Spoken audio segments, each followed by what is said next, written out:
ይገባሽ ትልቁ ስራ እየተሰራው በቃ ትዳር መበተን ላይ ነው። ትልቁ የእግዚአብሔር ኪንግደም ይመስለኛል።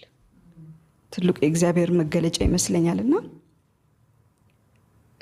አይቼዋለሁ። እኔ በተለይ ብዙ ተፈትኜበት ብዙ ከባድ ጊዜ አሳልፌ ስለመጣው ማንም ሰው የሚሄድበትን መንገድ አይ አንደርስታንድ በጣም ይከብዳል። ግን ከእግዚአብሔር ጋር መታገሉ የተሻለ ነው ለሁላችን።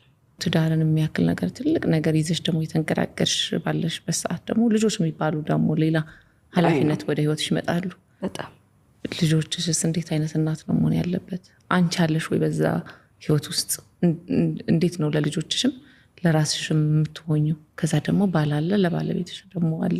ልክ ነው። አንቺም ገና ልጅነትሽን በደንብ ሳትረጁ ልጅ እናት ትሆኚና አብረሽ ነው ዩ ግሮ ከልጆች ጋር ነው የምታድጊው። ትዝ ይለኛል እኔ እውነቱ ለመናገር ላይክ ብቻዬን አልችለውም ነበር ከእግዚአብሔር ውጭ እና የሆነ ቀን በጣም በቃ ከብዶኝ በቃኝ ብዬ እንትን ገባው የሆነ